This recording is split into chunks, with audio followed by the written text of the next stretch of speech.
Assalamualaikum warahmatullahi wabarakatuh. Selamat pagi, salam sejahtera, Om Swastiastu, Namo Buddhaya, salam kebajikan. Bertemu kembali di edisi kedua podcast AHA, Punya cerita. Aulia dan Hari. Punya cerita.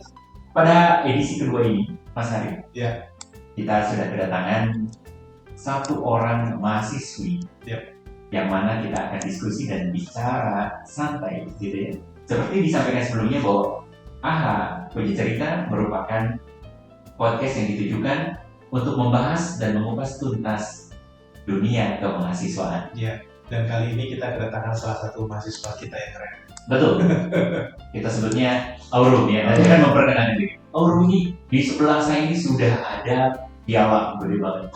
Karena Aurum kita panggil ke sini dan berkenan di sini untuk berbagi bagaimana menjadi seorang atlet pencaksilat yang berprestasi di tingkat internasional. Gitu Mas. Aurum, kita mulai dengan memperkenalkan diri. Kita juga berkenalan kan ya, dan teman-teman juga pasti kenal. Bisa cerita sedikit tentang Aurum itu siapa?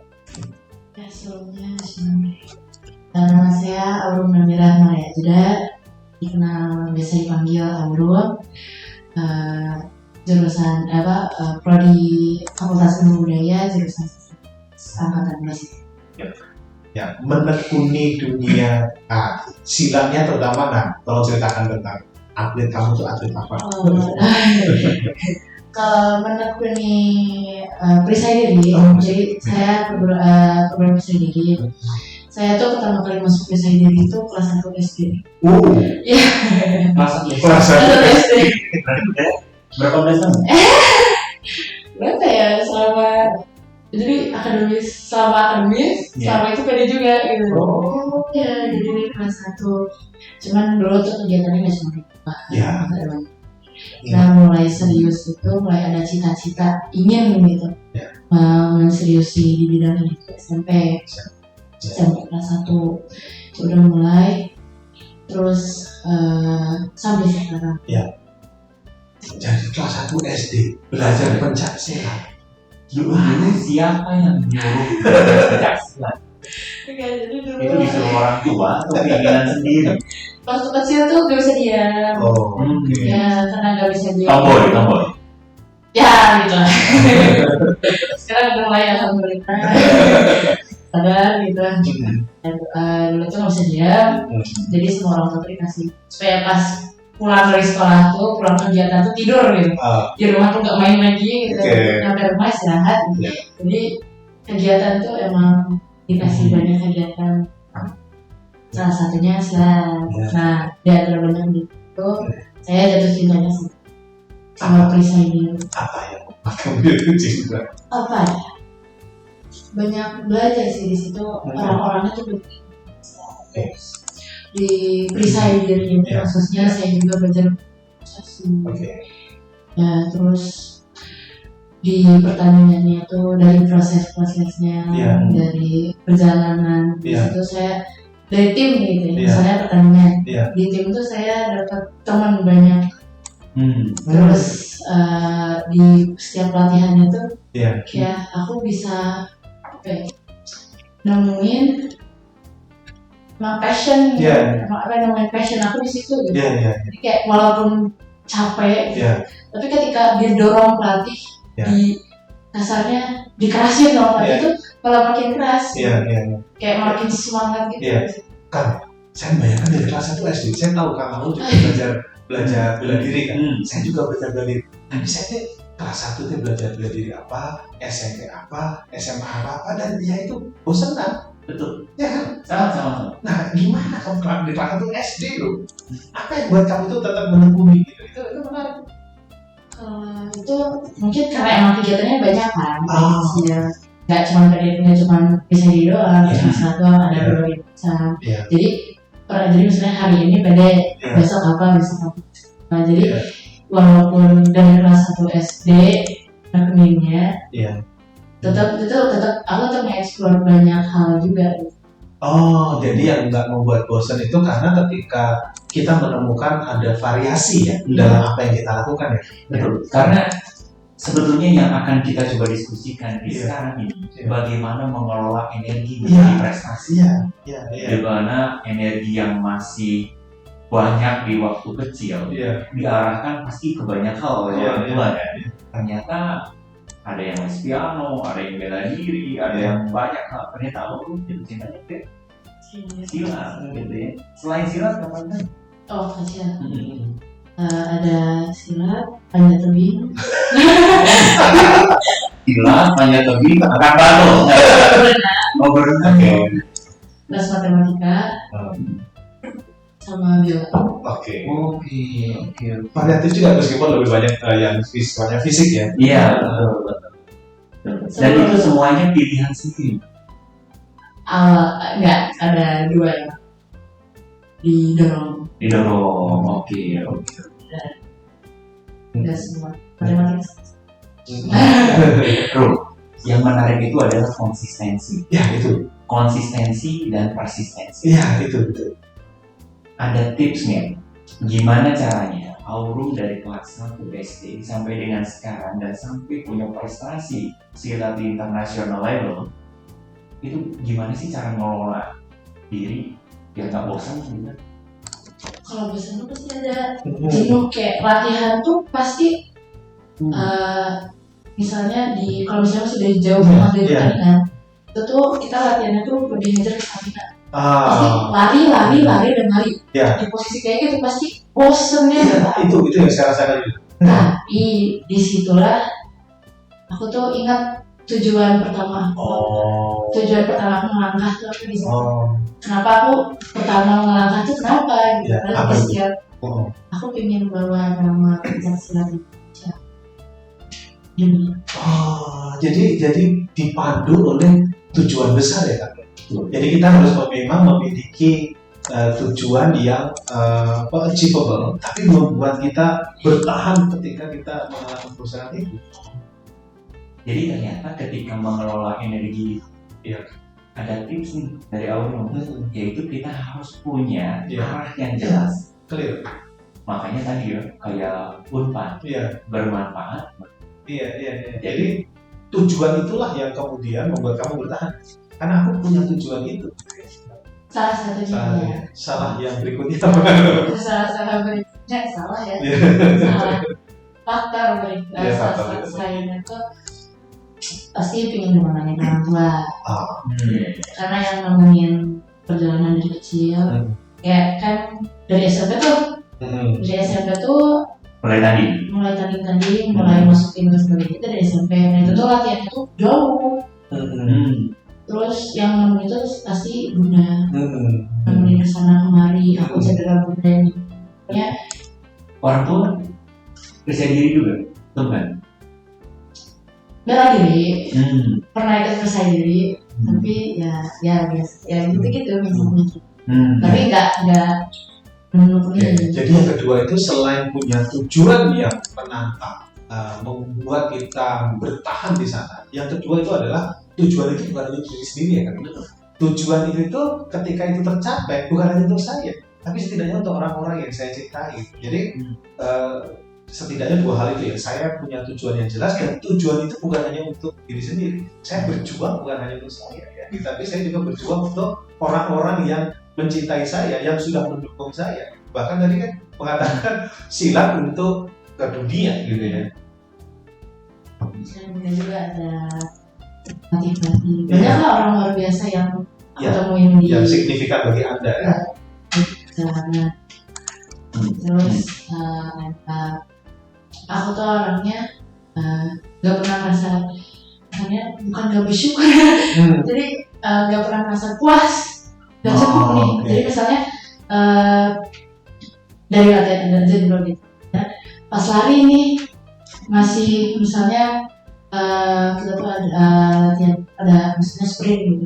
Sprint itu misalnya berapa meter baru berhenti. Terus kayak kurang. Atau misalnya pas sparring, nyampe rumah atau pas selesai sparring itu di review lagi, dibikin lagi, ini kurang. Terus misalnya setelah pertandingan, masih alhamdulillah udah juara nih, tapi merasa belum nyampe sini gitu. Makanya belum, ya tujuan aku belum tercapai juga gitu Iya. untuk sampai SEA Games, Asian Games, Iya. kalau masuk misalnya silat masuk Olimpiade gitu, Iya. ingin gitu. Iya. Nah itu tuh juga kan belum tercapai jadi Iya. misalnya, oke belum cukup itu Iya. yang bikin terus oke. Jadi ada selalu menghadirkan tantangan baru. Nah. Pada saat kamu menghadapi tantangan itu apa yang kamu rasakan? Ya masa pertama adrenalinnya naik kan. Nah, Aku suka kayak apa ya? Ya, gitu. Iya. Teman-teman mahasiswa, ternyata Iya. untuk bisa terus konsisten dan bergairah Iya. gitu ya, untuk mencapai satu tujuan yang kita sudah tetapkan, Iya. harus ada rasa tertantang Iya. yang terus menerus. Iya, dan Jadi kita harus harus challenge diri kita hadirkan naik itu. level gitu ya. Nah, tapi ada orang yang Menarik. lain untuk tantangan-tantangan itu kan juga perlu kita mulai. Iya. Bagaimana kamu misalnya sama pelatih? Kan misalnya tadi gitu kan, kalau tantangan juga terlalu tinggi kan bikin kita juga frustasi ya. Iya. Gimana? Kalau misalnya sama pelatih itu ada kata jangan pernah merasa cukup. Oke. Terus dan pelatih itu nggak pernah muji, Hmm. nggak pernah, bagus gitu misalnya Oh, jadi selama latihan tuh jarang banget. nggak pernah itu Nggak pernah. dipuji kayak misalnya menang gitu, oh bagus nggak pas selesai tanding misalnya udah pakai medali nih kayak diselamatin terus kayak masih kayak gitu mainnya mesti gitu jadi akhirnya juga merasa masih ada yang kurang terus misalnya paling ya Ya itu kalau di misalnya Mihai, sistem Mihai itu ada, kalau di psikologi itu ada namanya flow. Jadi flow itu adalah ketika challenge sama support bertemu. Jadi ketika kamu mau dapat prestasi yang lebih tinggi, kamu yang perlu kamu lakukan adalah naikin challenge kamu, tapi kemudian ikuti dengan capability kamu, kemampuan kamu. Challenge yang kamu datangi, kamu harus latihan lagi. Kebayang nggak? Kayak gitu. Itu yang dilakukan oleh pelatih. ya biasanya kan kalau misalnya kita lihat Iya. itu kan pasti ada lawan terberat. Betul. Iya, ada kayak orang yang kayak yang dipandang gitu. Iya. Oh, ini dicerian gitu Iya, kan. iya. Dan biasanya sama pelatih itu nah dia ini gini dikasih nanti dilatihnya kita aku tuh misalnya dilatihnya tuh misalnya dia rumah dibantingnya nih. Iya. Aku latihan bantingan Iya. visualisasi lawan dia, Iya. kita baca dia senjatanya apa. Iya. Nanti dilatihnya tuh apa yang bisa Iya. mungkin senjatanya dia. Tapi dimulai dengan tantangan dulu ya. Iya. Tantangan kemudian kapabilitas kita mengikuti tantangan itu. Kan seringkali kan kita menyesuaikan tantangan dengan kemampuan kita kan. Iya kan, sehingga akhirnya nggak berani ngambil tantangan yang lebih kan.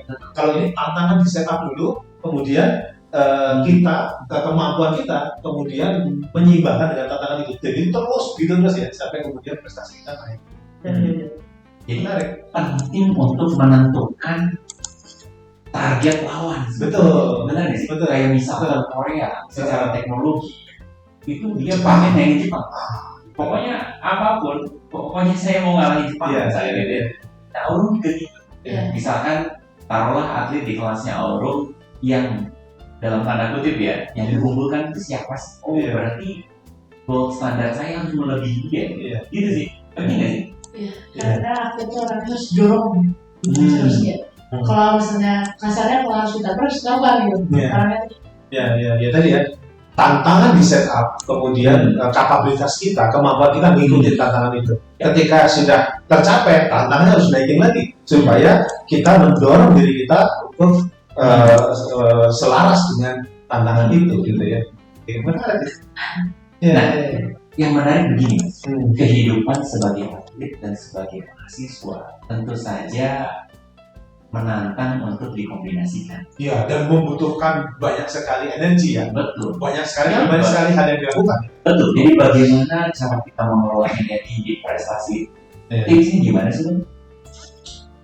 kalau aku biasanya kan kalau sebelumnya mah pas SMP SMA. Kalau SMP alhamdulillnya sekolah di sekolah aku tuh sekolahnya di sekolah yang santai. Kayak izin tuh gampang, terus kayak nggak ikut pelajaran nanti nyusul gampang, bener-bener nyaman. Pas SMA tuh ya itu karena masih SMA masih main-main, jadi nggak terlalu mikirin latihan, belajar cuma apa lah gitu. Sekarang kuliah kan, itu bener-bener apalagi sekarang masih 1 tahun offline, Jadi sebenarnya masih menyesuaikan. Iya. Cuman dari kemarin itu cara penyelesaian cara aku sendiri itu setiap sebelum tidur Iya. itu tuh aku pasti mikir jadwal buat besok. Jam sekian aku bangun, setelah bangun aku diuji jam sekian itu dan seterusnya. Dan biasanya aku tuh masih toleransi waktu spare time untuk apapun hal nggak terduga 15 menit. Jadi kayak misalnya berangkat ke sini, sebenarnya bisa cuma 15 menit, cuman aku tambahin waktu misalnya 30 menit, supaya misalnya belum nanti nyarinya, atau nanti belum ada yang ketinggalan atau apa gitu. Gitu. Perencanaan berarti. Ternyata mengelola energi perlu perencanaan. Iya. Jadi seringkali orang mengatakan gini kan, banyak yang salah tangkap itu kan namanya mengelola waktu. Padahal kan waktu kan nggak bisa kita kelola. Yang kita kelola itu adalah prioritas kita, ya kan? Dan kamu mengatakan aktivitas itu saya kelola ya, gitu ya. Dan ada juga bahkan termasuk mengelola ada waktu-waktu tertentu yang saya siapkan sebagai cadangan. Bro, kalau melihat dari prestasi yang sekarang sudah diraih, gitu. Ini piala apa? Kalau saya boleh dijelasin. Ini kemarin Persai Diri International Championship di Bali. Ke-10. Oke. Ya. Dan saya ikut kemarin itu nomor serang hindar teknik. Itu serang hindar itu nomor cuma ada Persai Diri. Di IPSI nggak ada. Nah, jadi dan biasanya saya ikut tanding, bukan teknik kayak gini. Jadi ini tuh kasarnya nomor yang bukan biasanya saya ikuti ya. Tetapi didorong sama pelatih, bisa. Karena kalau misalnya bisa tanding, pasti bisa serang hindar. Kalau bisa serang hindar juga pasti bisa tanding. Jadi sama-sama teknik serang hindar sama teknik tanding itu sama-sama mendorong sama lain. Nah di situ saya coba. Ini kan baru nih, bisa eksplor lagi di sini. Coba akhirnya alhamdulillah juara 1 serang hindar dan ini peserta terbaik teknik. Target kedepannya apa? Target kedepannya yang ingin dicapai dalam prestasi, tentu saja prestasi akademik ya sarjana lah ya, selain diri sudah dari segi prestasi keatletan ini targetnya kemana nih? Yang terdekat dulu nih ada Agustus pertandingan lagi kejurnas antar ganti Indonesia bisa diri. Tapi kalau untuk jangka jauhnya kalau bisa IPSI SEA Games ASEAN itu cita-cita dari dulu. Siapa yang mau gapai cita-cita? Nah, kalau dalam latihan dalam kondisi tertentu kan seringkali akan mengalami kelelahan. Nah, bagaimana cara kamu mengatasi kelelahan? Itu dari kan tadi pembagian waktu. Aku juga masih spare time untuk istirahat dan untuk self reward. Kayak istirahat juga gak cukup. Aku butuh senang-senang. Gimana sih? Tahu dari WhatsApp makan es krim,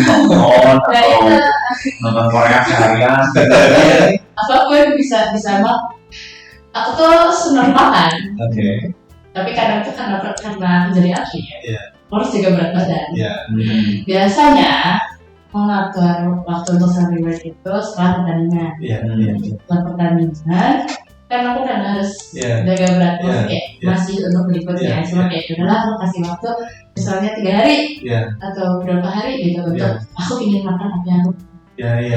Kalau misalnya emang lagi ingin jalan-jalan nih, jalan-jalan. Yang nonton seharian lah, nonton aja, tergantung mood aja. Yang penting aku nggak prioritasin diri aku apa yang ingin aku lakuin. Jadi ngambil jeda itu penting ya, ngambil jeda itu penting. Itu penting dan itu harus dijadwalkan harus dijadwalkan. Itu masuk dalam jadwal penting ya. Bahkan ada filosofis di Belanda, Nixon disebutnya. Nixon itu doing nothing. Oh gitu? Iya. Jadi mindfulness time gitu, Iya. itu ketika kita nggak ngelakuin aktivitas apapun aja Iya. rasanya lagi Iya. Dan luar biasa jadwal kan ya. itu jadwal.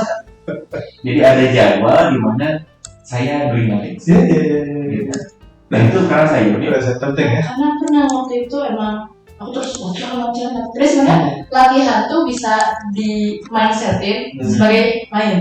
Oh gitu. Bisa sebenarnya kayak sebagai refreshing. jadi bukan kewajiban. Iya, jadi aku refreshingnya latihan gitu. Iya. Cuman mungkin belum bisa sampai tahap itu ya. Iya. Jadi Masih manusia. masih jadi waktu itu nyobain kayak gitu.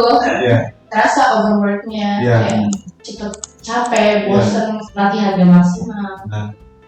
Nah, kalau lelah itu kan bukan hanya fisik ya. Kamu sebagai atlet juga ngerasain bahwa lelah itu bukan cuma fisik, tapi mungkin juga ada lelah mental, lelah intelektual, lelah apa yang kamu rasakan? Selain kalau fisik kan kita ada ya.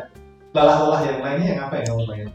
Pasti jenuh Jenuh, pasti. Selain itu burdennya tuh di kayak misalnya pertandingan yang gede gitu. Iya. Itu persiapannya tuh selama persiapan juga kadang tuh mental tuh kena gitu sendiri. Tegang ya, tekannya. Ketemu ini tuh pasti kena juga tuh. Apa ngerasa aku bawa nama jabat, Oke. wah ini aduh gimana? Iya. Cuman pemikiran itu tuh harus cepat-cepat Iya. dikurangin. Iya. Karena nanti bakal ngaruh ke Gimana cara? minta pertama sih enjoy. Oke. Ya udah kita jalanin aja dulu. Bisa lah, motor bisa. Ya jalanin aja dulu. Kalah itu pasti. Ini perkataan banyak. Iya. Kalah itu pasti. Iya. Tapi kalah itu pasti. Oke. Jadi pokoknya berjuang aja dulu. Oke. Menang itu bonus. Oke. Yang penting udah ngelakuin hal yang terbaik. Kamu udah nyoba dan mundur sebelum pertandingan. Ya maju aja dulu. Gitu. Iya. Jadi ada asupan itu ya. Ya. Jadi apa yang membuat kamu memiliki energi lebih itu tuh selain asupan berupa nutrisi untuk fisik, tapi juga asupan untuk emosi dan pikiran. Ini mirip ya, Miyamoto Musashi Iya. itu pernah mengatakan juga mas. Jadi kamu boleh kalah oleh lawanmu, Oke. yang tidak boleh itu kalah oleh rasa takutmu sendiri. Oh, sehingga kamu nyerah ya. Betul. Bertanding. Betul. Dan ini yang sering diungkapkan pada para atlet. Oh. Gitu. Jadi ini ternyata walaupun dengan diksi yang berbeda itu Iya. mirip ya. Iya. Jadi Berjuang dulu. Kalau menang itu bonus. Iya. Kalau kalah ya mungkin aja. itulah pertandingan ya. Jadi Jadi- jangan takut kalah, maju aja. Hmm. Kalau misalnya ada tempat jatuh sebelum melangkah akan melangkah. Iya. Jadi itu menarik ya bahwa ternyata tadi untuk bisa mengelola energi yang ada beberapa hal yang penting. Pertama adalah memang kita sudah harus punya planning, punya rencana. Kita harus mampu mengelola itu dan disiplin mengeksekusinya. Kalau tadi itu dia kan disiplin, betul ya, disiplin mengeksekusinya. Berikutnya adalah menjadwalkan untuk istirahat ya kan, menjadwalkan untuk istirahat gitu ya, doing nothing itu bahkan kadang-kadang perlu kita jadwalkan ya, kata orang Belanda. Dan yang terakhir tadi, yang berikutnya ya, itu adalah penting juga kita menjaga asupan. Jadi asupan itu kan bukan hanya asupan berupa nutrisi untuk fisik kita, tapi juga butuh asupan emosi, butuh asupan juga pemikiran-pemikiran. Karena ternyata dengan pemikiran-pemikiran yang tepat itu energi kita bisa berlebih. Ya. Karena kita tahu energi kan bukan hanya fisik, tapi juga emosi, intelektual dan juga spiritual. Menarik mas. Jadi gini loh, di dunia mahasiswa ini kita kan kadang-kala lingkungan ini sangat menentukan ya. Ya, Di mana Aurum punya konsistensi mengerjakan ini. Ada nggak sih orang yang bilang ngapain sih kamu silat-silatan udah kayak udah mahasiswa juga, kemudian apaan sih capek-capek harus lari sprint kemarin, udah mending tayang aja gitu. Itu kalau kata bahasa anak mahasiswa sekarang itu toxic environment. iya, Ada nggak sih? Ada sih. Pasti ada. Kan ada yang mendukung, ada juga nggak yang sebenarnya omongan-omongannya atau komentar-komentarnya itu nggak mendukung sama sekali. Yang kayak gitu pasti ada. Oke. Kita nggak bisa menghindar. Oke. Cuman ya masa semua omongan harus dimasukin ke kelas. Iya. Ya udahlah, orang tuh nggak tahu tujuan kita apa, Iya, iya. dia nggak tahu perjalanan kita apa, ya udah Iya. nggak apa-apa. Kita kan nggak bisa ngatur mulut orang. Iya. Tapi kita bisa ngatur telinga kita. Betul. Apa yang dimasukin, Iya. apa yang Iya. Menarik kan? Iya. Kita nggak bisa ngatur Mulut mulutnya orang, tapi kita bisa channeling Iya. telinga gitu. Jadi ingat ya, teman-teman mahasiswa Ya, semua. kita punya dua tangan. Nah, mulut orang tuh banyak. Kalau mau nutupin dengan tangan kita nggak cukup. Tapi kita punya dua tangan untuk Menarik. Ya. Karena seringkali bisa jadi bukan urusan atlet ya, Kak, tapi juga urusan belajar. Banyak, Heeh. banyak. Mau jadi entrepreneur, buka startup, misalkan jualan apapun. Perkomentarnya. Ngapain sih jualan kayak gitu? Jadi atlet ngapain sih tetap kayak gitu? Kemudian jadi konten kreator ngapain sih bikin konten kayak gitu? Itu pasti. Belajar, ngapain sih belajar? Wah, masih jauh gitu. Mungkin nanti apa ya? Itu terhubungkan pas kita udah Berprestasi. Iya. Kita nanti mau kerja nanti ketika kita udah Iya. ketemu Iya. apa yang kita selama itu tuh proses. Iya. Ketika prosesnya udah selesai kan Iya. orang itu kayak oh Iya. Iya. Iya. Gini mas, Iya. ini kan banyak istilah anak-anak sekarang nih. Banyak istilah para mahasiswa ini bukan mau apa-apa, aduh aku kena mental, Oh, kena mental. Iya. Sering. Disuruh mau ujian kena mental, disuruh nyatain ke cowok, nyatain ke cewek aja kena mental. Apalagi disuruh bertanya kayak Aurum. Kebayang. Gimana nih maksudnya kena mental itu gimana cara Aurum tadi selain meyakinkan diri sendiri gitu ya, kemudian punya lingkungan yang positif gitu ya, gimana sih untuk Iya. mempertahankan biar gak kena mental? Kayak tadi kamu mengatakan kan, gak usah takut, bertanding aja. Itu kan gampang diomongin ya kan. Tapi ngejalaninnya itu kan gak mudah. ya Gimana? aku mah kayak ini kan takut melangkah. Iya. Ketika ada pemikiran takut di situ aku melangkah Oke. karena ketika langkah pertama diambil pasti langkah kedua bakal jadi ya udah mau apapun pemikiran kita coba aja dulu Oke. apapun itu ya langkah aja dulu oke yes we might fall Iya. tapi we could fight harder Iya, iya, iya. kita bisa ya kan nggak ada yang tahu ke depannya kan Iya. daripada skeptis daripada mikir negatif kan nggak ada gunanya juga Iya. mau diin Iya. ya coba aja Iya. mau mikir negatif mau mikir Iya. apa coba Kadang kan kita kan suka nakut-nakutin diri sendiri ya. Nah, itu sering juga alami kan. Oh, pikiran pikiran juga. pasti cuman nanti jangan itu malah harusnya jadi Kan.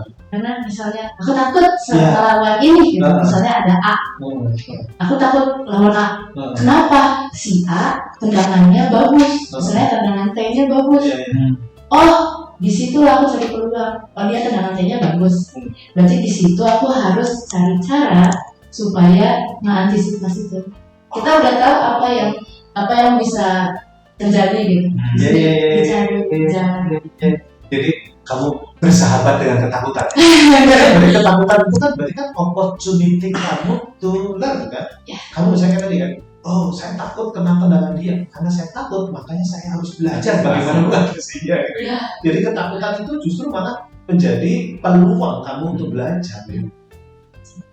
waktu itu membatasi Dan biasanya benar nggak sih kata orang kadang-kadang ketika kita akhirnya melangkah, apa yang terjadi itu tuh nggak semenakutkan dengan apa yang kita bayangkan.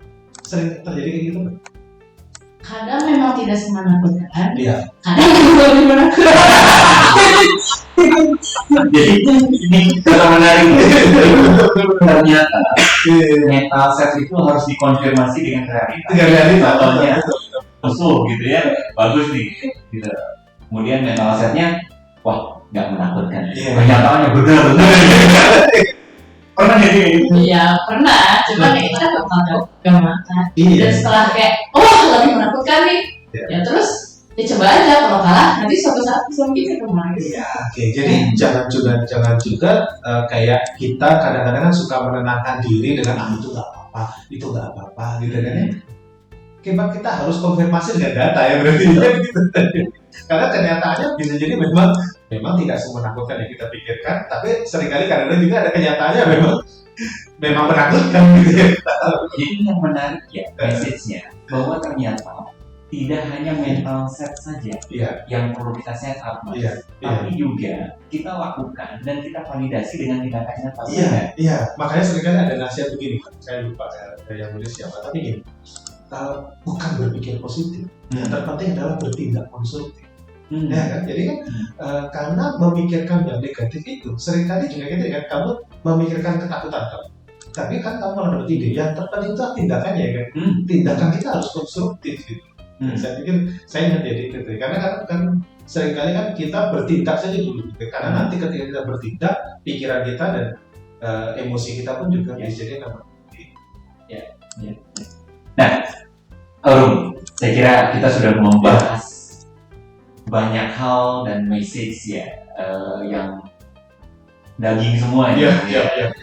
Nah, kita minta nih, seperti biasa di AHA Punya Cerita, kita akan minta Aurum untuk menyampaikan ke teman-teman yang ada dimanapun berada terkait dengan entah itu mereka yang sedang berjuang untuk kuliah, untuk masuk kuliah, berjuang jadi atlet, berjuang dalam hal apapun, atau sedang lelah, atau sedang takut oleh sesuatu yang tidak ingin dia coba, yang apapun itu. Jangan. Gak ada impian yang buruk, gak ada cita-cita yang siap. Apapun itu, lakuin aja dulu. Ya tadi, kita bisa jatuh, kita pasti bisa.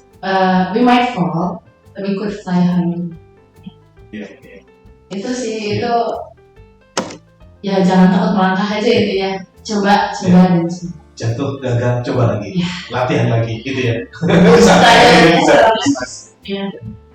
Inspiring kan? Kita banyak belajar dari Aurum. Betul.